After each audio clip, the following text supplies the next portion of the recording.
Welcome back to Decode Cinemas. ஒரு சில மாதத்துக்கு முன்னாடி நடிகர் ஜெயம் ரவி அவர்களுக்கும் அவருடைய மனைவியான ஆர்த்தி அவர்களுக்கும் விவாகரத்தாக போகுது அப்படிங்கிற மாதிரியான தகவல் ஒன்று வெளியானுச்சு. அந்த டயத்தில் அது நிறைய பேருக்கு ஒரு ஷாக்கிங்கான நியூஸாகவும் அமைஞ்சிருச்சு. நிறைய பேர் அதை பற்றி பேசிட்டு வந்துருந்தாங்க. ஒரு ஹாட் டாப்பிக்காகவே அந்த விஷயம் அப்படிங்கிறது மாறப்பட்டுச்சு. ஆனால் இந்த ஒரு விஷயத்தை பற்றி ஜெயம் ரவி அவர்களோ இல்லை அவங்களோட மனைவி அவர்களோ வெளிப்படையாக எந்த ஒரு விஷயத்தையும் அந்த நேரத்தில் ஷேர் பண்ணலை.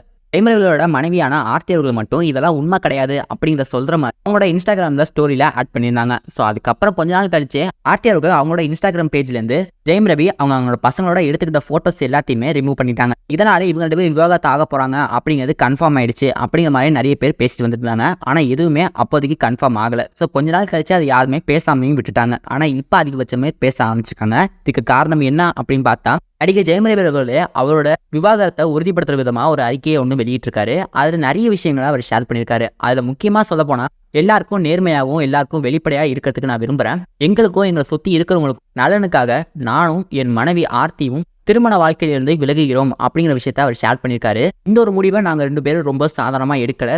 நீண்ட காலமாக இதை பற்றி யோசிச்சு பார்த்ததுக்கு அப்புறம் தான் இந்த மாதிரியான ஒரு கசப்பான முடிவை நாங்கள் எடுத்திருக்கோம் அப்படிங்கிற விஷயத்தையும் அவர் ஷேர் பண்ணியிருக்காரு. இதையும் தாண்டி இது என்னுடைய தனிப்பட்ட விருப்பமாகவும் இது மட்டும் இல்லாமல் என்னுடைய நோக்கம் எல்லாமே திரைப்படம் மூலமாக என்னுடைய ரசிகர்களையும் என்னோட மக்களையும் நான் சந்தோஷப்படுத்துறது மட்டும்தான். ஸோ அதை நான் தொடர்ந்து செஞ்சுக்கிட்டே இருக்க போகிறேன் அப்படிங்கிற விஷயத்தையும் சொல்லி நன்றி சொல்லி முடிச்சிருக்காரு. இந்த ஒரு விஷயம் திரைத்துறையில் இருக்கிறவங்களுக்கும் சரி பொதுமக்களுக்கும் சரி அதிர்ச்சியை ஏற்படுத்தியிருக்கு அப்படின்னு தான் சொல்லி ஆகணும். ஜெயம் ரவி அண்ட் ஆர்த்தி இவங்க ரெண்டு பேரோட விவாகரத்தை பற்றி நீங்கள் என்ன நினைக்கிறீங்க அப்படிங்கிறத மறக்காம கீழே கமெண்ட்ஸை சொல்லுங்கள். ஸோ இது மாதிரி சினிமா சார்ந்த நிறைய சுவாரஸ்யமான தகவல் தெரிஞ்சுக்க நம்ம டிகோட் சினிமா சேனலை சப்ஸ்கிரைப் பண்ணிக்கோங்க.